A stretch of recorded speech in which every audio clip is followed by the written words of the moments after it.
नमस्कार, बहुत स्वागत व्यूअर्स आप सभी का। आप देख रहे हैं आपका प्रोग्राम कॉफी पर कुरुक्षेत्र। मैं हूं सौरभ शर्मा, रोज की तरीके से आपके साथ। वो प्रोग्राम जहां बातें होती हैं बिल्कुल खुल्लम खुल्ला, कुछ आपसे छुपाते नहीं, सब बताते हैं जो कोई और आपको बताता नहीं, ये तो आप जानते ही हैं।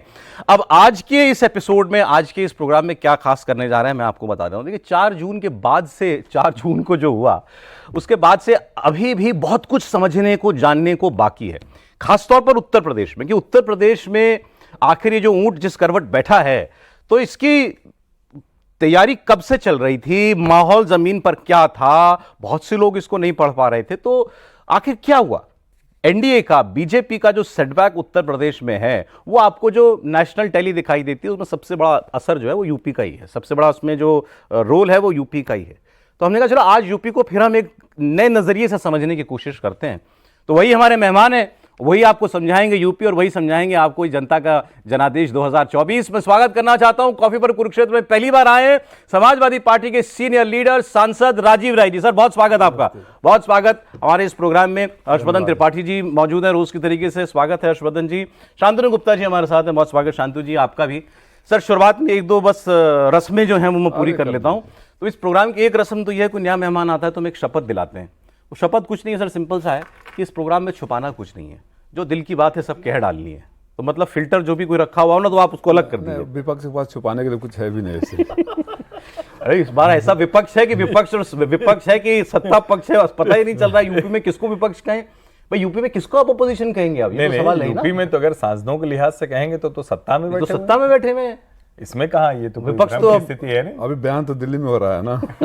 नहीं ठीक है, तो वो अब आपकी तरफ से हमारा मतलब गो अहेड है ना, निश्चिंत रहें। बिल्कुल ठीक है सर। अब जो दूसरी रिवायत है वो भी पूरी कर देता हूँ। बिल्कुल। आज हम जो है आजकल प्रोग्राम में शेर से शुरुआत करते हैं। अब एक शेर पढ़ रहा हूँ, इसको आप यूपी के चुनाव के, यूपी का चुनाव और यूपी का जो मैंडेट आया है उसको दिमाग में रख के सुनिएगा, तो आप समझ पाएंगे कि इशारा किस ओर कहाँ है, कवि की मंशा क्या है।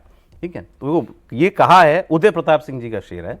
वो कह रहे हैं इलेक्शन को देखकर, सब फैसले होते नहीं सिक्का उछाल के, सब फैसले होते नहीं सिक्का उछाल के, ये दिल का मामला है जरा देखभाल के। क्या बात। तो लोगों ने दिल की बात कही तो सिक्का उछाल के तो होता नहीं, दिल की बात थी, दिल का मामला है जरा देखभाल के। आगे सुनिए, अब ये शायद कोई बीजेपी वाला कह रहा है मुझे लगता है। वो कह रहा है आंधी उड़ा के ले गई ये और बात है, आंधी उड़ा के ले गई ये और बात है, कहने को हम भी थे पत्ते मजबूत डाल के। लेकिन आंधी ऐसी चली कि वो मजबूत डाल के पत्ते इस बार पता नहीं कहां गए। तो राजी हम समझना यही, आज यूपी में क्या हुआ ऐसा, ये कौन सी आंधी चल रही थी, जो ऐसी कौन सी साइलेंट तूफान था जो किसी को नजर नहीं आया? साइलेंट तो एकदम नहीं था सौरभ जी। अच्छा जी। जो लोग दिल्ली में बैठते हैं, चाहे ओपिनियन पोल और एग्जिट पोल के बिजनेस में हैं, उससे ज़्यादा हार्श वर्ड नहीं बोलना चाहूँगा, उनकी परसेप्शन अलग थी। लेकिन ज़मीन पर हम लोग थे, और ज़मीन पर जो हमने अपना सर्वे कर रखा था, जिस बातों को मजाक में उड़ाया जाता था, उसमें से अभी 4-5 सीटें हमारी कम आई। और 2-4 तो आप फर्रुखाबाद, बांसगांव, उदाहरण है किस तरह कम आई, कैसे कम किए गए, कम तो आई नहीं थी। तो हमारा आकलन बिल्कुल सही था, आप लोग पढ़ने में चूक कर दिए। मानता हूं मैं, इसमें कोई बात नहीं, मैं तो एक्सेप्ट करता हूं इस बात को। आप रिजल्ट में आपके लिए जल्दी से बता दूं, भाजपा 33 यूपी में, आरएलडी 2, अपना दल 1, एनडीए टोटल 36 हो गया, जो कि पिछली बार अगर आप बात करेंगे तो 64 पर था, 64 से 36 पर आ गया। और मतलब सो कॉल्ड ऑपोजिशन यूपी में अब तो मजबूत है बहुत, सपा 37 हो गई, कांग्रेस 6, ये हो गया 42, 36 एनडीए और गठबंधन 42। और पिछली बार क्या था, 6 सपा 10 बसपा कांग्रेस 1। तो ये तो नतीजे बिल्कुल आप लोगों ने पलट दिए। आप कह रहे हैं कि ये 42 का मामला कम से कम 50 पे जाता। 50 का था हमारा आकलन, 50 का था, एकदम एग्जैक्ट फिगर था कि 50 हम आ जाएंगे। जिस तरह से अब फिर वो पॉलिटिकल स्टेटमेंट तो ही है, लेकिन सच्चाई भी है। फर्रुखाबाद में आप देखा, आपने लाइट रुका के, अलीगढ़ में चूंकि हमारे कैंडिडेट ने बयान दे दिया, उसमें जब बार बार चीफ सेक्रेटरी और वो लोग बैठ रहे थे कि लोग हमें हराने आ रहे हैं, तो लाठी चार्ज करना, लाइट ऑफ करना और डिले करना। मैं आपको अपने, मेरा तो पूर्वांचल की सबसे बड़ी जीत है ना। आप पता करिए, रसना जो एक विधानसभा बलिया में पड़ता है, उसको 4 घंटे तक रोका रखा गया, और हम सब परेशान थे कि आखिर क्यों नहीं आ रहा। नहीं, रसना से आ रहा है, रसना से आ रहा है। मैंने कहा पैदल आ रहा है, रास्ते में ट्रैफिक जैम में फंस गया है, क्या हुआ है? तो उन्होंने वो गलत भर के भेज दिया था, ऊपर नीचे कर दिया था, चुनाव आयोग से इंस्ट्रक्शन लेकर एडिट कर रहे हैं। नहीं, ये आप काउंटिंग डे की बात कर रहे हैं? मैं काउंटिंग डे की बात कर रहा हूँ। काउंटिंग डे की कहानी हुई ना सारी। ओके, लोगों ने तो वोट दिया, वो तो हम तो अड़ गए कि जब तक सर्टिफिकेट नहीं मिलेगा हिलेगा नहीं। और चूंकि मार्जिन इतना ज़्यादा था कि आप उसमें कुछ कर भी नहीं सकते थे, लेकिन जहाँ स्कोप था पूरी कारस्तानी करी गई वहाँ। ओके नहीं, लेकिन राजीव राय जी देखिए, आप तो अब सांसद हो चुके हैं और बड़ा शानदार आपकी पार्टी का प्रदर्शन रहा। इसके बाद जब आप ये सवाल खड़ा करते हैं कि कुछ ईवीएम में गड़बड़ हो गई, कुछ प्रोसेस में गड़बड़ हो गई, तो थोड़ा सा आप उस मैंडेट को नहीं कमतर कर रहे हैं। मतलब जिस जनता जो मैंडेट ने आपको आपके दिया, पक्ष में, जो आपके पक्ष में है, मैंने ये जो mandate- बोला, ये आप अभी यहाँ बैठे हैं और फोन करिए डीएम को, आरओ को, या फोन करिए अपने रिपोर्टर को, आपके रिपोर्टर भी वहीं थे और यही बयान आ रहा था कि 4 घंटा से रसोड़ा से आ रहा है, रसोड़ा से आ रहा है। आप अपने फोन करिए, मैं वो ईवीएम के तो नाम भी नहीं लिया क्योंकि आप लोगों के जहन में फंसा हुआ है, नहीं, भरा हुआ है। अखिलेश जी है भी ना? कहते रहे बार बार ये भरा हुआ है। मैं तो ईवीएम का मेरे मुंह से नाम भी नहीं निकला, लेकिन आप लोगों का सच बाहर आता रहता है तो उसको हम वैसे ही लेंगे।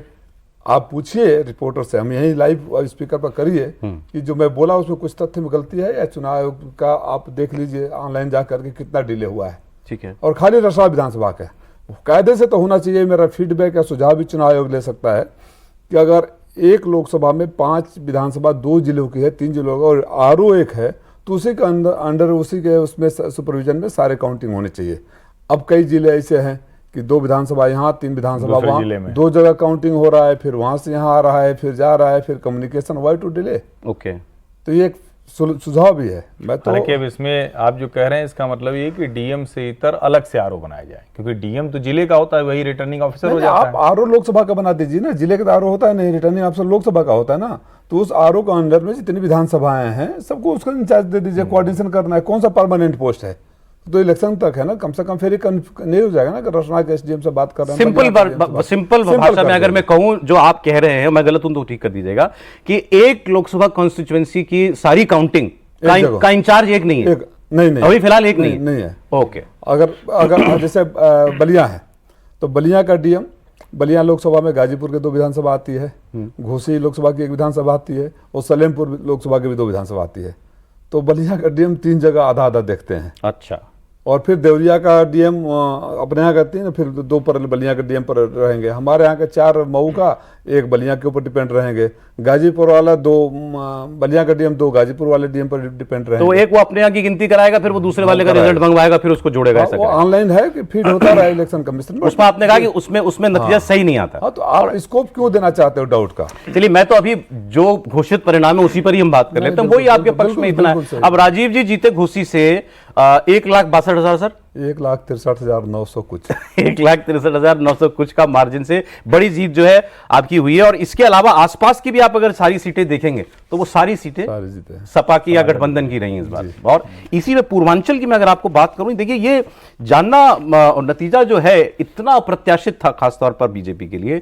इसी पूर्वांचल में 2019 में भारतीय जनता पार्टी, मान लीजिए 27 सीटें हम लोग मानते हैं पूर्वांचल की, भाजपा को 18 सीटें, सहयोगी को 1 सीट, 19 सीट थी, और सपा को मिली थी केवल 1 सीट। इस बार सपा हो गई 1 से 15 और बीजेपी आ गई 18 से 10 पर। ओवरऑल यूपी में यह भी उतना ही स्ट्राइकिंग है व्यूअर्स, यूपी के अंदर बीजेपी का वोट शेयर 49.98% था, 50% वोट शेयर था 2019 के लोकसभा चुनाव में, जो घटकर हो गया 41.37%। 8.5% वोट बीजेपी का गिर गया और समाजवादी पार्टी का वोट 15% बढ़ गया। 15% वोट नेशनल इलेक्शन में बढ़ा लेना किसी भी पार्टी के लिए बहुत बड़ी बात है। अब मैं आ रहा हूं कारणों पर, जो आपने कहा जमीन पर हम लोग देख रहे थे, क्या वजह थी, वो क्या कारण थे जो आपके पक्ष में आए? देखिए, कोई ऐसा कारण नहीं था कि मैंडेट बीजेपी के लिए जाता। अच्छा। मैं जिस लोकसभा से आता हूं, मैं हमेशा कहता हूं, बदहाल बुनकर, बेहाल किसान और बेरोजगार नौजवान। मैं अपने यहाँ से शुरू करूं। बिल्कुल देश के आज़ादी की लड़ाई से लेकर, या मैं कहूँ कि पहला लोकसभा चुनाव से लेकर स्वर्गीय कल्पनाथ राय जी तक, जो भी हमारे यहाँ का सांसद होता था उसको देश जानता था। हमारे यहाँ 25 सालों से अपने लोगों ने सांसद का मुंह नहीं देखा था। और जिस इलाके को कहा जाता कभी ज़माने में कि हैंडलूम का, लूम का मैनचेस्टर, वहाँ हालत ये है कि बेरोजगारी और पलायन, लूम बंद हो रहे हैं जब से, जैसे हमारी सरकार में फ्लैट रेट था। और ये खाली ये घोसी की जब बात करूँ, घोसी नहीं, एक रिश्ता तो मेरे प्रधानमंत्री जी के बीच में है कि बुनकर उनके यहाँ भी है, बुनकर हमारे यहाँ भी है, बुनकर आजमगढ़ में भी है। उस इलाके को कैसे असर डाला इसने? और सरकार ने सोच लिया कि बुनकर का मतलब मुसलमान ही होंगे, इस व्यापार से तो बहुत सारे लोग जुड़े होंगे, बहुत सारे जुड़े हैं। धागा तो गुजरात से आता है, जीएसटी लगा दिया। फ्लैट रेट पर जो बिजली मिलती थी, क्योंकि और कोई सुविधा मिलती नहीं थी, उसको ख़त्म करके 4 गुना 6 गुना 8 गुना कर दिया। हमारे यहाँ तो मोदी जी का भाषण याद है ना, 14 वाला, नेताजी 24 घंटा के बिजली के लिए 56 इंच का सीना चाहिए। 56 इंच वहीं से शुरू हुआ था। और मैं भी बयान दे रहा था तो आपके नोएडा के रिपोर्टर थे, बोले हम दिल्ली में रहते हैं क्योंकि लाइट यूपी में बड़ी परेशान कर रही है। और आपको भी अनुभव होता होगा, ईमानदारी से बोलते हैं तो दिल्ली और यूपी के लाइट में फर्क है। हालांकि आज इमरान मसूद का बयान बड़ा चर्चा में कह रहे हैं कि बिजली अच्छी इतनी हुई बढ़िया लाइट आ रही है। मैं तो अब कौन मैं तो ठीक है। तो फिर आप अपने रिपोर्टर्स को नहीं आप अपने अनुभव में अपने अनुभव ये एक एलिमेंट आज का था तो हमने आपको मैं एक और इसके साथ जो उत्तर प्रदेश में लगातार पेपर लीक हो रहे हैं, ये चुनाव से पहले पुलिस वाला हो गया। ये बताइए, अगर पेपर लीक होते हैं, राष्ट्राध्यक्ष जी बार बार कहते रहे कि अगर 50 लाख बच्चे बैठे थे, पेपर लीक हो गया तो एक घर में 3 में उसको, एक घर में 4 या 5 से कम, जिस तरह सघन आबादी हमारे यहाँ, सही। तो 2 से 2.5 करोड़ लोग अफेक्टेड हुए। बिल्कुल। जब पेपर लीक होता है सौरभ जी, तो किसी समाजवादी पार्टी, भाजपा या कांग्रेस का नहीं, किसी अगड़ी पिछड़ी का नहीं, किसी हिंदू मुसलमान का नहीं, सबके घरों में सबकी उम्मीदों पर पलीता लगता है। बिल्कुल। सबके आंखों में आंसू आते हैं। मैं जहाँ भी जाता था प्रचार करने, मैं एक सवाल पहला पूछता था, पिछले 5-7 सालों में किसी को सरकारी नौकरी मिली है? अगर हो तो बताओ, मैं 10 लाख का इनाम दूंगा। हाथ उठाकर करते थे, नहीं, नौकरी मिली नहीं, आमदनी बढ़ी नहीं। 5 किलो राशन जिसको उन्होंने अपना वो मान लिया था कि हाँ, वो 5 किलो राशन की मैंने कल ही हर जगह खोला। 5 किलो राशन कांग्रेस के ज़माने में भी एक्ट आया था, 2 और 3 रुपये मिलता था, 30, 35, 40, 50, 100 रुपया का हो जाता होगा। तो उज्ज्वला तो मेरे बलिया से शुरू हुआ था ना, फ्री गैस कनेक्शन। आपने 5 किलो राशन 40-50 का दिया, 150 रुपया का मोदी जी का झोला दे दिया। उसके बाद उस घर के साथ, उस गरीब घर के साथ क्या हुआ पता है आपको? आप लोगों ने कभी सोचा नहीं। 400 का सिलेंडर 1200 हो गया। 6 लोगों का परिवार हो तो 2 सिलेंडर लगते हैं। 5 लोग अगर बीपीएल वाले को तो सस्ता मिलता है ना, 5 लोग, उनको तो सब्सिडी वाला मिलता है। अरे कहीं गाँव में जाइए ना, गाँव में जाइए ना, 6 लोग अगर हैं परिवार में तो 6 आधार कार्ड चाहिए, राशन लेने के चाहिए ना। आधार कार्ड को मोबाइल से लिंक होने चाहिए। अगर गरीब परिवार है तो 1 मोबाइल से भी काम चल जाएगा। 6 मोबाइल, मिनिमम उसका रिचार्ज 300। वो मजबूरी में 2-2.5 हज़ार रुपया उस देता रहा। उसका खर्चा बढ़ रहा है, बढ़ गया। वो इनडायरेक्टली तो बढ़ गया ना, आमदनी तो बढ़ी नहीं, नौकरी लगी नहीं, रोजगार गया नहीं। जो बच्चे अब हमारे इलाके में, बुनकरों का एक उदाहरण दे दिया। और पूरी उत्तर प्रदेश में खासतौर से मैं बताऊंगा सौरभ जी, जब मैं बात कहा कि बेहाल किसान, हमारे यहाँ के किसान त्रिपाठी जी सहमत होंगे, छोटे छोटे होते हैं, 1 बीघा 2 बीघा। सर एक बुरा माने एक करके बात कर ले। अभी आपने नौकरी वाली बात की थी, मैं उसको जरा उस पर रहना चाहता हूं, क्योंकि ये बात तो अब आज राष्ट्रपति का अभिभाषण हुआ भाई, राष्ट्रपति के अभिभाषण में पेपर लीक की चर्चा हुई है। बिल्कुल। तो ये तो इस सरकार को समझ में आ रहा है कि ये एक बहुत बड़ा मुद्दा था, और अब ये ऐसा मुद्दा जैसा मुंह नहीं चुरा सकते, नहीं आ रहा है, मुंह चुरा नहीं सकते, नहीं आ रहा है समझ में।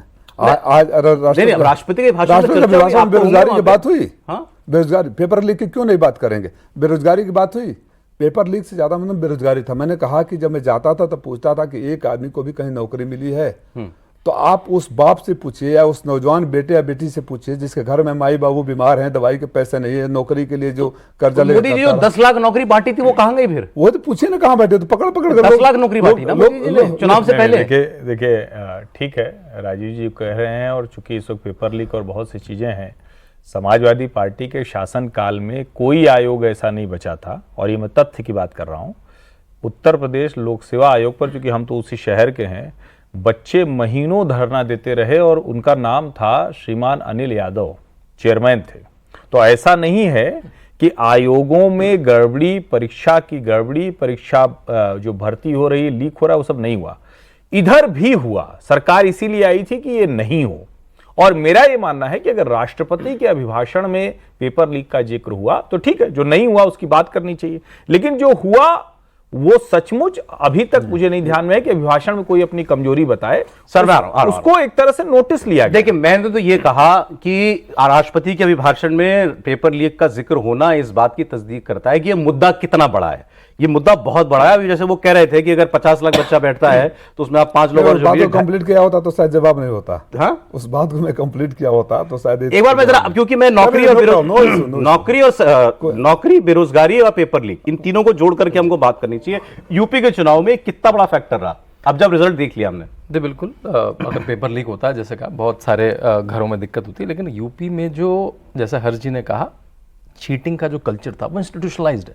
मतलब मुलायम सिंह यादव इस पे चुनाव लड़ते हैं कि जो कल्याण सिंह का एंटी कॉपिंग एक्ट है उसको मैं हटा दूंगा, और आते ही 24 घंटे में उस कहते हैं आप चीटिंग अलाउड है। अखिलेश यादव ने मंच से कहा है थोड़ी बहुत चीटिंग कौन नहीं कर लेता, एग्जामों में तो चीटिंग सब करते हैं, हमने भी चीटिंग करी। एक युवा नेता जो पढ़ा लिखा है वो मंच से कहता था कि चीटिंग करनी चाहिए। तो यूपी में चीटिंग का कल्चर हुआ करता था जिसको बंद करने की कोशिश करी गई, क्योंकि आपने सारे पेपर सेंट्रलाइज कर दिए तो उसकी चीटिंग की प्रोबेबिलिटी और बढ़ गई। अब तो वो आपको इंस्टीट्यूशनली उसको फिक्स करना पड़ेगा, पहली बात। दूसरी बात, जो ये कहना कि भर्तियां नहीं हुई हैं, जो 5.5 लाख भर्तियां हुई उसको आप कहीं से भी जाके पता कर सकते हैं। आपके 5.5 लाख योगी जी ने कराई, योगी जी ने कराई उत्तर प्रदेश में, जिसमें 1.5 लाख टीचर भर्ती हुई हैं। आप देख सकते हैं, उनकी विज्ञप्ति है। आपने 1.5 लाख, बस बता दूंगा, आप उसका बोल देगा, 1.5 लाख पुलिस वाले भर्ती हुए हैं। आपके हर शहर में उसका डेटा है, आप कहीं से भी ले सकते हैं। लेखपाल, नायब तहसीलदार सब भर्ती हुए हैं। अरे कर ले अपनी बात, भर्ती हुई होगी तो प्रमाण डेटा है उसका, उसमें कोई उसका प्रमाण है, उसका डेटा है, उनकी सैलरी जा रही है, वो लोग जगह जाके राजीव जी खुद दे सकते हैं, अपने जिले में देख सकते हैं। तो हाँ, वो 10 लाख होनी चाहिए थी, 5 लाख हुई, वो हो सकता है, लेकिन संसद वाली फील आ रही है। ये अभी राजीव जी को संसद वाली फील आ रही है, इधर से वो बोल रहा है ना, नहीं गलत है, फैक्ट में ठीक है। एक आखिरी बात, राजीव जी जो भी तर्क कहें कि वो तर्क 22 में क्यों नहीं चला, जो भी तर्क है वो तर्क बिहार में क्यों नहीं चला, जो भी तर्क है वो उड़ीसा में, दिल्ली में, उत्तराखंड में, हिमाचल में क्यों नहीं चला, क्योंकि हमारे पास प्रोग्राम में देखिए, इस प्रोग्राम में 30 ही मिनट होते हैं, तो हम लोगों को थोड़ा जल्दी बढ़ना पड़ेगा। चाहूंगा कि एक सवाल जो राजीव जी से मतलब देश जानना चाह रहा है, उत्तर प्रदेश में आपको क्या लगता है कि ये जो वोटिंग हुई, ये पैटर्न बदला कैसे? क्योंकि जब हम कहते हैं 49% था 2019 में, तो सच बात यह है कि 2014 में 42% ही था बीजेपी का वोट परसेंटेज, और सीटें वो वहां 71 + 2 73 आई। तो मुद्दे कौन से चल गए और कैसे ये जो सोशल कॉम्बिनेशन बदला, वो आपसे समझना चाह रहे हैं। वो बताएंगे, लेकिन जो आप लोग बोल गए उसके तो बोलिए, जवाब दीजिए, फैक्ट को करेक्ट कर दूं।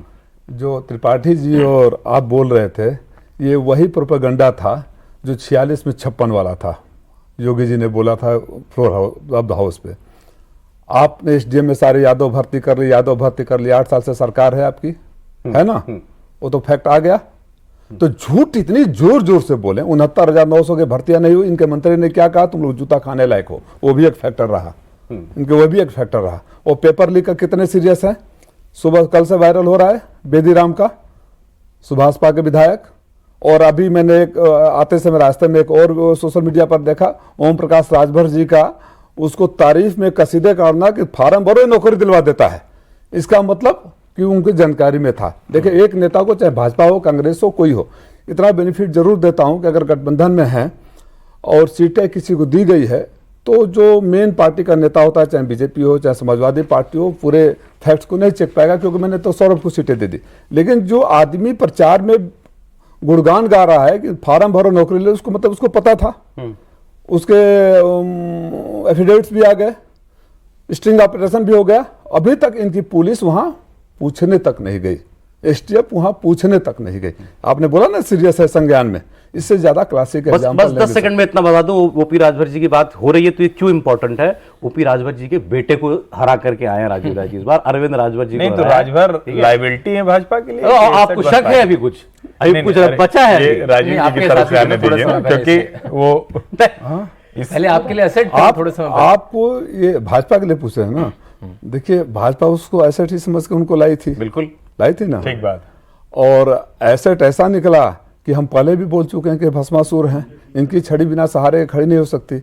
और मेरी जो आप 1,63,000 सबसे बड़ी जीत में, वो राजभर का बड़ा योगदान है। तीनों बाप बेटा जो सुबह से शाम तक गालियां देते रहे, और मैं बोला कि मेरे वोट बढ़ाने की मशीन है, जितना भी बोलेंगे लोग, बताइए। मैं अभी वो तो गाली योगी जी को भी देते हैं, वो छोड़ दीजिए उस बातों को। अभी मैं इसको जानना चाहूंगा दोनों लोगों से कि आपने बोला 5.5 1.5 लाख नौकरियां लगी है। अब मैं इसी को चैलेंज करता हूँ, 1.5 लाख टीचरों को, प्राइमरी स्कूल के टीचरों का आपके सामने आज मैं चैलेंज करता हूँ। पहली बात। दूसरी बात, पेपर लीक वाली बात 46-56 और एसडीएम वाली बात कर दी। किस तरह झूठ का प्रोपेगेंडा जोर जोर से बोला गया, और आज 8 साल से इनको माफी मांगनी चाहिए। माफी कि हमने उस समय झूठ बोला था, हमारी सरकार है, हमें कुछ नहीं मिला। तीसरा, अभी तक जिसका स्टिंग ऑपरेशन हो चुका है, जिसका फैक्ट्स आ चुके हैं, चूंकि आपका पार्टनर है सरकार में, वो मंत्री है, इसलिए आपकी हिम्मत नहीं कि उससे पूछ दे, और आप बोलते हैं आप सीरियस हैं। अगर आप इसको सौरभ जी मानते हो सीरियसनेस, अगर आप रहते तो क्या करते? सबसे पहले स्टेप को बुलाकर उसके घर भेजते, जो आगे अपने मुंह से कह रहा है। मुंह से बोल रहा है। इस पे तो किसी को कोई संदेह ही नहीं है, और जब से ये पता चला है तब से हम लोग भी ये कह रहे हैं। हाँ, तो सीरियस नहीं है, मान किसी लीजिए को सीरियस नहीं भी है। अगर कोई मंत्री उसमें लिप्त है, कोई व्यक्ति लिप्त है, तो उसमें उसको कहना ही पड़ेगा। सबसे पहले लेकिन इससे आप अगर वो जोड़ दे रहे हैं जो मैंने आयोगों का कहा, तो वो तो आप तथ्य है बताइए ना, तथ्य बताइए ना। मैं तो कह रहा हूं ना तथ्य कि बताइए, कोई कहाँ गए पर्चा SDM? नहीं, कोई आप पर्चा एसडीएम ढंग से- कहाँ गए? नहीं, तथ्य कैसे? नहीं, तथ्य तो SDM की झूठ बात निकल नहीं, गया नहीं, ना। नहीं, नहीं, उसी राजीव जी। आयोग से झूठ बोले थे ना आप राजीव लोग, जी, उसी ना, ना, आयोग ना, के नाम पर ना, प्रोपेगेंडा ना, किए बिल्कुल, थे। बिल्कुल नहीं, बिल्कुल उसी आयोग, उसी आप उसकी जांच दोनों कहाँ को तक एक हुई? साथ जोड़ रहे हैं। वो नहीं, जो ना, खबर ना। थी वो ना हमने बोली अरे है। चलिए, अच्छा चलिए, देखिए, एक बात तो जमीन पर सुनने को, मैं क्योंकि कल भी किसी से बात कर रहा था, लोगों में सरकारी नौकरी का क्रेज है, बिल्कुल क्रेज है, जबरदस्त क्रेज है, और यूपी जैसे राज्य में तो बहुत ज्यादा है। पूरे देश में होता है, हर किसी को सरकारी नौकरी लग जाए, कौन नहीं चाहता, लेकिन यूपी में बहुत होता है। इसलिए इतना लाखों लाख बच्चा बैठता है इम्तिहानों में, भर्ती निकलती है 1000 2000 और 50 लाख लाइन लगा 25 लाख लोग लाइन लगा के फॉर्म भर के जाते हैं। उसमें बहुत डिग्री वाले लोग भी होते हैं, जिनके पास जिनकी बहुत डिग्रियां हो गई, वो भी जो पता लगा क्लर्क की नौकरी के लिए बैठा हुआ है। तो ये तो था, और वो भरपाई नहीं हो पा रही, ये फैक्ट है। अब उसमें फिर इनकी तरफ से भी ये होता है कि भाई हर चीज बेच देना चाहती है सरकार, प्राइवेटाइज कर देना चाहती है सरकार, हो सकता है वो कुछ घर कर गया होगा। फिर अब मैं दूसरे मुद्दों पे आ रहा हूं। अभी जो आरक्षण वाली बात, जो बीजेपी के लोग भी अब मान रहे हैं कि ये जो आप लोग ने ये कहा कि संविधान बचाना है, आरक्षण बचाना है, ये एक तो झूठ था। वो कहते हैं सरासर झूठ था, और ये झूठ चल गया। कभी कभार झूठ बिक जाता है, वो कहते हैं इस बार झूठ बिक तो अगर गया। ये झूठ था तो समाजवादी पार्टी विपक्ष ने तो बाद में कहना शुरू किया, जो इनके सांसद और मंत्री अयोध्या में क्या बयान दिया था लल्लू सिंह ने, इनके बड़े बड़े मंत्री और नेता क्या बयान दिए थे, तो क्यों नहीं कारण बताओ नोटिस जारी किया उन्होंने? ये भारतीय जनता पार्टी का मोडस ऑपरेंडी है कि एक से बुलवाते हैं और तीर नहीं निशाने पर लगा तो दूसरा बोलता नहीं ये बात। राजीव जी, क्योंकि नहीं, मैं ये पूछ रहा हूं। मैं क्योंकि हम लोग वैसी नहीं, बात नहीं, नहीं हम कर भी रहे वैसे बात हैं, मैं बेसिक बात हूं कि आप ये मान सकते हो, आप सीरियस पॉलिटिशियन है, सीनियर लीडर हैं, आप ये मान सकते हैं कि बीजेपी जैसी पार्टी अफोर्ड कर सकती है ये जरा सा इशारा भी दे देना कि भाई हम आरक्षण हटा दें। आप ये मान सकते हैं कि इस पार्टी में, अगर सौरभ जी आप ये मान सकते हैं कि उस पार्टी में बिना मोदी जी और शाह साहब के इशारे का कुछ के बोलने की चू करने की हिम्मत है, और जो सांसद और मंत्री बयान देते हैं उनके खिलाफ कोई पूछा तक नहीं जाता है, मना तक नहीं किया जाता है? राजीव जी, एक कोई आप बताइए ना उदाहरण जिसने कहा हो कि आरक्षण खत्म कर देंगे, एक सिंगल एक कोई भाजपा नेता का अगर आप बता कहने दीजिए की क्या तो जरूरत? अच्छा, मैं आपको लीजिए, बता अभी रहा आप हूं। नहीं, सुनिए ना, वो संविधान वाली बात हुई थी, हाँ। संविधान के लिए उन्होंने बोला था। हाँ, नहीं, संविधान आरक्षण वाले पे आ रहा हूं। एक कोई बयान सुनिए ना, बताइए। आप बांदा यूनिवर्सिटी से लेके बलिया यूनिवर्सिटी तक आ जाइए, कहने की क्या जरूरत है? वो तो ऑन रिकॉर्ड दिख रहा है ना। बलिया में, मैं बलिया का हूं, बलिया यूनिवर्सिटी, चंद्रशेखर यूनिवर्सिटी का लिस्ट निकलवाई, अभी निकलवाई ऑनलाइन। बताइए ना आप क्या है उसमें। उसमें एक सारे के सारे 2 कास्ट के भर्ती किए गए हैं। बांदा में सारे के सारे ठाकुर भर्ती किए गए हैं। अच्छा, कहाँ क्यों नौकरियां नहीं मिल रही? आरक्षण आप निकलवा लीजिए, अभी ऑनलाइन जाइए और सारी जो गवर्नमेंट वैकेंसी निकली है, जिसमें खास तौर से मैं यूनिवर्सिटी और डिग्री कॉलेजों को बोल रहा हूँ, वहाँ जो कैटेगरी है उस category nil vacancy appointment letter. नहीं, मैं समझना चाह रहा हूं जो आरक्षित है उसमें, तो उसमें कैसे नहीं भर्ती होगी? यही तो बैकलॉग दिखाते रहो, यही तो नहीं भर्ती। तो मैं तो फैक्ट्स के साथ बात कर रहा हूँ ना, और मैं चुनौती दे रहा हूँ तीनों लोगों को। बताइए ना, हम समझाना चाहते हैं, सुनना। मैं बांदा से बलिया 2 उदाहरण दिया, क्योंकि यूपी बहुत बड़ा है, दुनिया के 7वें बड़े एक देश के बराबर है। आप अभी बांदा से लेकर बलिया तक की यूनिवर्सिटीज में जितनी, भाई साहब बता रहे थे कितने लाख भर्ती कर मैं दिए। उसका तो बिल्कुल कार्यक्रम के बाद एक ट्वीट करूंगा। ठीक। और जैसे मैं 7 दिन की तरह नहीं करूंगा जयराम रमेश जी की तरह, जिन्होंने अभी तक 3 हफ्ते बाद नहीं बताया कौन से 150 आप बताएंगे नौकरी कहां मैं मिलेगी? बिल्कुल बताऊंगा एग्जैक्टली, इनको अच्छा, डेटा के होना साथ चाहिए। बताऊंगा, राजीव जी को नहीं, चैलेंज नहीं, करूंगा नहीं, एक मैं- सांसद को। मैं भी- देखिए ऐसे आप जोर जोर से बोल के निकल जाएंगे तो कितनी भी डिबेट हो तो नहीं। देखिए आप सांसद हैं, बिल्कुल आपका सम्मान है, लेकिन 1.5 लाख टीचर किस किस जिले में कितने टीचर आए हैं नामों के साथ मैं आपको मैं अभी आपको बोला, आप उसमें बांदा और बलिया वाला लिस्ट भी जरूर जारी बिल्कुल, करें। सब जरूर करें। जरूरी बात। देखिए इसीलिए मैंने कहा कि आरक्षण किस नेता ने बोला, तो राजीव जी दूसरी तरफ गए। अरे मैं बोला खत्म किया सरकार ने, नेता की बात कर अब रहा हूं। आगे मैं कह रहा हूं, इन्होंने बांदा और बलिया यूनिवर्सिटी का कहा, मैं तो ये कह रहा हूं कि समाजवादी पार्टी ने बाकायदा प्रमोशन में आरक्षण का विरोध किया था, ये तथ्य है। एक यूनिवर्सिटी में नहीं कह रहा हूं, आपने विरोध किया था कि नहीं किया था? हाँ या नाम बता दीजिए। उस समय की परिस्थितियों से प्रमोशन में आरक्षण के हम सारे वर्गों को सम्मिलित करना चाहते थे, पहली बात। नहीं। उस रुके, और प्रमोशन में आरक्षण और नौकरी में आरक्षण दोनों में बहुत फर्क मैं है। यही कह रहा हूं। नौकरी मिलेगी तब तो आप प्रमोशन करोगे, नौकरी में आरक्षण, नौकरी मिलेगी तब तो प्रमोशन करोगे। काल में बेहतर ही हुआ है, बदतर तो कहीं नहीं। अरे हर्षवर्धन जी, मैं अभी ये मेरे ख्याल से ना हम लोग फैक्ट चेक से ज्यादा हम ये समझना चाह रहे हैं कि चल क्या गया। नहीं, वो ठीक बात है, तो चला आरक्षण। हाँ, क्योंकि फिर उसके लिए वरना अगर उस तरीके से हमको प्रोग्राम में जाए तो हमको कम से कम 2-3 घंटा लगेगा, बहुत चाहिए। और अगर एक यूनिवर्सिटी में जाएंगे तो भी कम पड़ेगा। अभी हम ये जानना चाह रहे हैं चल क्या गया। नहीं, वो चला, ये तो हम सब मान रहे हैं कि आरक्षण खत्म कर देंगे वाली बात चल गई, वो चली, लेकिन वो किसी ने बोली नहीं थी। मैंने इसीलिए कहा फैक्ट चेक के तौर पर बीजेपी के एक ही नेता ने नहीं बोली। बीजेपी के कुछ बड़बोले लोगों ने ये जरूर कहा था 400 इसलिए चाहिए, हम संविधान में बदलाव करेंगे। ठीक, ये बोला था, ऑन रिकॉर्ड बोला था। इसमें कुछ एक्स सांसद हैं, उन्होंने ये बात लल्लू सिंह भी थे, लल्लू सिंह थे। अब उसको कांग्रेस ने, सपा के लोगों ने ये कहा कि ये जो कह रहे हैं हम संविधान में बदली करेंगे, इसका मतलब ये आरक्षण खत्म नहीं, क्योंकि किसी बड़े नेता ने उनको नोटिस जारी किया ना, उनको उनसे पूछताछ की, मना किया। सर अब दूसरी बात, हमने 2-3 बातें कर ली व्यूअर्स। क्या चला ग्राउंड पर यूपी के इलेक्शन में? सरकारी नौकरी, पेपर लीक, ये दोनों मुद्दे, और इसके साथ अब आ गया आरक्षण वाला मुद्दा, जोर शोर से चली। ये बात आप बाद में जो और सिफोलॉजिकल डेटा आया है वो आपको ये बताएगा कि जो नौजवान वर्ग था, और खासतौर पर वो वर्ग जिसने 19 के इलेक्शन में बढ़ चढ़कर मोदी जी को वोट किया था, अब वो इस साल क्योंकि बड़ा हो गया, 22 में भी किया था, 22 में भी किया। अब वो नौकरी ढूंढ रहा था क्योंकि, और वो चाह रहा था सरकारी नौकरी, वो मिली नहीं, या वो पेपर में बैठ रहा था, पेपर लीक हो रहा था, वो नाराज हो गया, उसने नहीं वोट किया बीजेपी के लिए, या कम वोट किया, ये फैक्ट है। अब तीसरी जो बात जो मैं करना चाह रहा हूं वो ये कि बीजेपी वाले कह रहे हैं कि इस बार जो है जाति खूब चल गई, हमारा हिंदुत्व, हमारा राष्ट्रवाद, वो जातिवाद के सामने हल्का पड़ गया। अब आपका था पीडीए, पिछड़ा, दलित, अल्पसंख्यक, वो अपना उनका एनडीए था, एनडीए में कुछ जाति थी, कई बार बदला। हाँ, पीडीए का जो विस्तार होता है वो कई बार बदला। हाँ, तो क्या ये इलेक्शन शुद्ध जाति वाला इलेक्शन था? अच्छा, जब भारतीय जनता पार्टी जीते तो विकास की जीत है, चाहे वो निषाद साहब को, राजभर साहब को, हर अनुप्रिया को, हर 3 किलोमीटर पर एक नया मुख्यमंत्री, एक नई बिरादरी का घोषित कर दे। बताइए, अब फिर मैं वहीं आऊंगा तो आप बोलेंगे उनके पीछे पड़े। अभी हम लोग बात कर रहे थे कि वो राजभर लायबिलिटी है, एसेट है। राजभर के अंदर कौन सी क्वालिटी थी? तो आपके साथ भी रहे हैं, लेकिन आपके साथ रहे हैं। अब मैं बोल रहा हूँ ना, मैं बात बोलने दीजिए ना, बात बोलने दीजिए ना, कंप्लीट करने दीजिए। राजभर के साथ कौन, हमारे यहाँ थे, मैं बता रहा हूँ, उसको भी एक्सप्लेन, मैं जानता था कि सवाल आएगा, मैं भी टीचर हूँ, मैं जानता था कि सवाल आएगा। राजभर साहब के साथ कम से कम हमको माँ बहन की गालियाँ नहीं दिए थे सर, और उनकी हिम्मत भी नहीं कि गाली दे देंगे, ठीक है ना। महेंद्र पांडे जैसे वरिष्ठ नेता को माँ बहन की गालियाँ तो उसके बाद ही दिए थे ना। वो हमारे यहाँ तो, मैंने आपको पता नहीं, लोगों को पता है कि नहीं पता है, दोनों ही नेताओं को हमारे बंद कमरे में, मैं साक्षी हूँ, उसको आप पॉलिटिकली मानिए चाहे, कई बार बुला के कहा गया कि इस तरह के बयानबाजी नेताजी वाली समाजवादी पार्टी में गाली गलौज वाली भाषा नहीं किया जाता है। अच्छा। और 3 घंटा वो बैठे रहे बाहर कमरे में अपने लेकर, विधायक को लेकर, राष्ट्रीय अध्यक्ष जी मिले नहीं, ठीक है ना।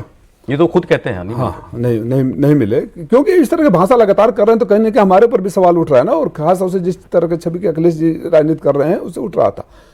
तो आप जाति की बात पर आ रहे हैं, वहां घूम जा रहा है कि अगर सिवाय उस जात का वोट नहीं लेना था तो क्या आपके मऊ में बेहतर उम्मीदवार नहीं थे? करेक्ट, मैं सहमत हूं इससे। तो जात इसके नाम लाए तो वो राजभर वोट के, राजभर जाति, राजभर है, वहाँ निषाद है, पटेल हैं, ये सबको, तो जात इन्होंने तो पूरी कोशिश करी, चूंकि वो फेल हो गया तो दूसरे पर ब्लेम डाल रहे हैं। और पीडीए में राष्ट्रीय अध्यक्ष जी ने, आपने कहा ना, कई बार एक्सटेंशन नहीं किया, एक्सप्लेनेशन किया, ये में सब आते हैं। अब हमारे यहाँ देखो, सही है, पिछड़े दलित आदिवासियों के साथ या अल्पसंख्यकों के साथ भेदभाव हुआ है इस देश में, सच्चाई को मैं अपर कास्ट को स्वीकार करने में नहीं है, जितना आगे बढ़ना चाहिए, नहीं तो इतने साल का आरक्षण के बाद जहाँ होना चाहिए था नहीं रहे वो भेदभाव। लेकिन उसी में ये मजेदार बात है कि जिस जाति से खुद साहब है वो वोट बैंक समझा जाता है बीजेपी का। बिल्कुल सही है, लेकिन अब हमारे यहाँ देख लीजिए, किसी के साथ अन्याय नहीं हुआ ना। मैं बलिया घोसी से भूमिहार हूँ, बलिया में ब्राह्मण, चंदौली में ठाकुर, तो सबको तो लेकर चला ना। वो कहते हैं कि सबका साथ सबका विकास, और सबका साथ लेकर चलने का काम समाजवादी लोग करते हैं। नहीं, लेकिन लोगों ने कास्ट लाइंस पे वोट किया है तो सच सच है ना? देखिए, ये अगर कोई आप ये कहें कि हर इलेक्शन में करते मैं तब भी मान लूंगा। नहीं, वही मैं बोला, ये अगर कोई कहे कि यूपी बिहार, मैं यूपी बिहार के, चूंकि आप लोग हिंदी वाले हैं, मैं तो, मेरा बेंगलोर में भी है इसलिए मैं जानता हूँ, साउथ में तो और भी ज्यादा है। ये हिंदुस्तान की राजनीति की एक कड़वी सच्चाई है कि कास्ट लाइन भी एक फैक्टर होता है, लेकिन सिर्फ कास्ट लाइन पर ही अगर हुआ होता, कास्ट लाइन पर होता तो हमारे यहाँ तो भर से ज्यादा भूमिहार से ज्यादा भर है, राजभर सबसे ज्यादा है। वो उनको मिलना चाहिए था, उनको मिलना चाहिए था, भूमिहार भी उनको मिलना चाहिए था। भूमिहार, आप बोलिए रहे कि सबसे ज्यादा वोटर उन्हीं भाई, इनके यहाँ 1 लाख भूमिहार, 2 से 3 लाख यादव, 1,75,000 मुसलमान, 2 लाख राजभर है। वो गलत है आंकड़े। अच्छा ठीक है, जो भी मतलब ये राजभर कम्युनिटी राजभर हमेशा ज्यादा, मैं एक्सेप्ट करता हूँ, लाइव एक्सेप्ट करता हूँ। तो अगर इसको कास्ट पर कहकर आप खारिज कर देंगे कि कास्ट की वजह से वोट रहे, तो इसका मतलब फिर भी डायग्नोसिस करने में भारतीय जनता पार्टी सरकार अपनी गलती मानने में चूक रही है कि उन्होंने देश के नौजवानों को ठगा है, देश के नौजवानों को निराश किया है, देश के नौजवानों को धोखा दिया है। अब सर, अब मेरा, क्योंकि समय खत्म हो गया, एक आखिरी चीज मैं आपसे जानना चाहता हूं, क्योंकि बार बार कहा गया था कि ये यूपी में एक ऐसी जोड़ी है जिसकी कोई काट नहीं है, मोदी और योगी। अब ये, अच्छा, इसका जवाब मैं चाहूंगा आप बिल्कुल निष्पक्षता से दीजिएगा। मोदी योगी दोनों बड़े चेहरे हैं इसमें, ये तो आप भी मानते हैं, एक बड़े बड़े लीडर्स हैं दोनों, और यूपी में कुछ ना कुछ तो अट्रैक्शन इन दोनों का होगा। यूपी में तो इससे भी आप सहमत होंगे। तो ये भी लोग बताते हैं कि अच्छा, दिल्ली लखनऊ की कुछ खींचतान भी है। आप इसमें दोनों में कितना प्लस कितना माइनस मानते हैं जो पार्टी के लिए? मुख्यमंत्री तरस गया हो अपना परमानेंट डीजीपी या परमानेंट चीफ सेक्रेटरी अपॉइंट करने के लिए, 6-6 महीना के एक्सटेंशन पर वो चला रहा हो प्रशासन, तो कितना डबल इंजन एक दूसरे से टकरा रहे हैं या चल रहे हैं, और पीस कौन रहा है अपने आप है। जो मुख्यमंत्री, उत्तर प्रदेश जैसे प्रदेश का मुख्यमंत्री, आप पिछली बार कब परमानेंट डीजीपी और परमानेंट चीफ सेक्रेटरी हुए थे वहां? वो तक अपॉइंट नहीं कर पाए। योगी जी की छवि तो बिल्कुल सुपरमैन वाली है, मजबूत एकदम। नहीं, वो तो आप लोगों ने क्रिएट कर रखा है, जनता ने तो देख लिया ना, जनता ने तो देख लिया, तो आप लोग क्रिएट करते रहिए। आप जानते हैं क्या होता है, मैं एक और बड़ी बेबाकी से बोलूंगा, जब हम लोग बड़े हो रहे थे ना, तो उस समय राजनीति में मसल और माफिया का बड़ा दौर चल रहा था जी। हर पार्टी, कोई भी पार्टी छोटी नहीं थी तब लोग। मैं एक और व्यक्तिगत बात कहता हूँ, बोलिए प्लीज।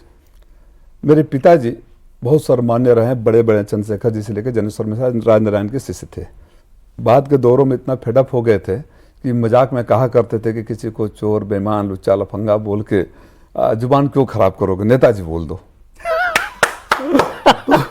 तो उन्होंने कभी सोचा नहीं था कि नेताजी बोले। उन्होंने सोचा भी नहीं था कि बेटा राजनीति में कभी आ जाएगा। मैं कहना क्या चाहता हूँ, what I want to drive home point is, ये क्राइसिस ऑफ क्रेडिबिलिटी जो पॉलिटिकल फिगर्स के लिए हो गई थी, पॉलिटिशियंस के लिए हो गई थी जी। कुछ भी बोले यकीन नहीं होता था। आप बुरा मत मानिएगा, उस दौर से मीडिया भी, मैं फिर ये इंडिया टीवी या किसी आपका क्रिटिसिज्म सर, उस दौर से मीडिया भी गुजर रहा है कि जितनी जोर जोर से आप लोग बोलोगे जनता में उतना ही तेज रिएक्शन होगा। इसलिए मैं सौरभ जी से और मीडिया से अनुरोध करूंगा कि खूब बल्ले बल्ले दिखाते रहिए मोदी जी का। अब वो दौर क्रॉस कर गया है, जो लोग मिसप्राइज हो जाते थे और यकीन करके वोट दे देते थे। अरे मुझे एक बात बताइए, इस प्रोग्राम में हाँ मैं वही कह रहा हूँ, इस प्रोग्राम में अगर जमीन की हकीकत समझने की हमारी कोशिश थी, मैं सहमत हूं, कोई शिकायत, आज राजीव जी को बुलाया गया ना, कोई शिकायत नहीं। ये ठीक बात है कि आज आपकी पार्टी को 37 सांसद आपके पहुंच गए, जिसमें से एक आप भी हैं। चैनल मीडिया उसको आप कह रहे हैं कि वो मिसमराइज कर रहा है नरेंद्र मोदी की छवि बनाकर। नरेंद्र मोदी जिस राज्य से आते हैं आज भी 25 सीटें जीत कर आते हैं 26 में से। मध्य प्रदेश में आज भी 29 सीटें जीत कर आते हैं। दिल्ली में आज भी 7 की 7 सीटें जीत लेते हैं। ओडिशा में 21 में 19, लंबी सूची है। लेकिन क्या देश में अगर एक इतना बड़ा कोई नेता है तो उसकी बात मीडिया नहीं करेगा? अगर 37 सीटों पर आज हम कह रहे हैं कि अखिलेश यादव, तो आप ठीक है, इसको हम लोग क्लोजिंग रिमार्क्स की तरह लेंगे। मैंने कहा कि मीडिया बताया कि नाली के गैस से चाय नहीं बन सकती। मैंने बोला मीडिया बताया कि बादल में रडार से आप जांच को नहीं छुपा सकते हैं। मैंने कहा कि मीडिया बताया कि गुरु नानक, गोरखनाथ और कबीरदास एक साथ नहीं बैठ सकते। ये मीडिया बताया ना। मीडिया खाली इसीलिए कि जुबान स्लिप हो जाए, बीजेपी का अपोजिशन को निकालने लगे। मैं चाह रहा था ना उनका अंदर का नेता एकदम से न जाके आपने जगह दिया। नहीं, मीडिया सब दिखाया ना, मीडिया अभी ग्राउंडेड बात कर रहे थे। ठीक है सर, फाइनल कमेंट। अच्छा, आप कुछ ऐड करना चाहते हैं? क्योंकि आपने कहा मैं जो 1.5 लाख नौकरी वाली बातें तो लिस्ट बिल्कुल आ जाएगी, और वो भी चाहे तो वो खुद भी ले सकते हैं, उनको पता भी है, लेकिन देखिए वो पार्टीज हैं, लेकिन उन्होंने जितने क्लोजिंग अपनी पार्टी का पक्ष रखेंगे। जो उन्होंने वजह बताई कि ग्राउंड पर ये चल रहा था, उसमें कुछ से आप सहमत हैं कि नहीं? बिल्कुल बिल्कुल, देखिए अगर ये लोगों में था तो बिल्कुल बिल्कुल ये बात है, लेकिन सबको पता है कि अगर मैंने पूछा कि ये सब कारण क्या 2022 में नहीं थे, 2022 में सारी नौकरियां मिल रही थी क्या, सबको पता है वो रिजर्वेशन का टॉपिक चिपका, वो आपका जो क्या गारंटी कार्ड था वो चिपका, जो जातियां का जो समूह बनाया था 2014 में, 2019 में, वो डिफ्लेक्ट होकर इनके पास है, और कभी इनके पास दलित वोट आता ही नहीं।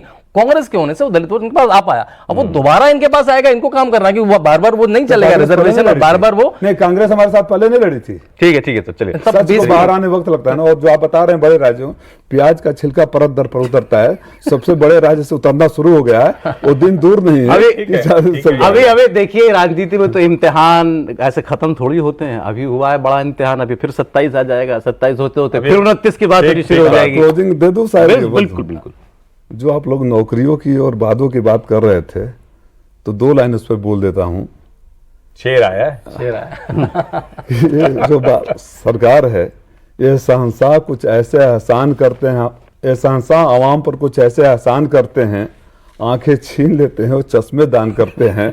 नौकरी छीन लिया और डंका बजवा रहा है। जिस देश के 85 करोड़ आबादी 5 किलो अनाज पर जिंदा हो, उस देश के माननीय प्रधानमंत्री जी को डंका नहीं बजा। हमारे यहाँ कहते हैं जीते को सलाम, हरे को राम राम। लेकिन फिर भी एक लाइन आप जीते हैं आज, इस बार आप जीते हैं। जीत हार राजनीति का हिस्सा है। एक लाइन राजीव जी को ढेर सारी बधाई। अखिलेश जी सबसे बड़ी पार्टी, लेकिन अखिलेश जी 80 में से 79 जीतते थे क्योटो को छोड़ के। अच्छा चलिए ठीक है, ये भी ध्यान में रहे। व्यूअर्स, कॉफी पर कुरुक्षेत्र में आज इतना ही। यूपी की बात कर रहे थे, 2024 के इस मैंडेट को समझने की कोशिश कर रहे थे। राजीव राय जी हमारे साथ प्रोग्राम में आए, बहुत शुक्रिया सर।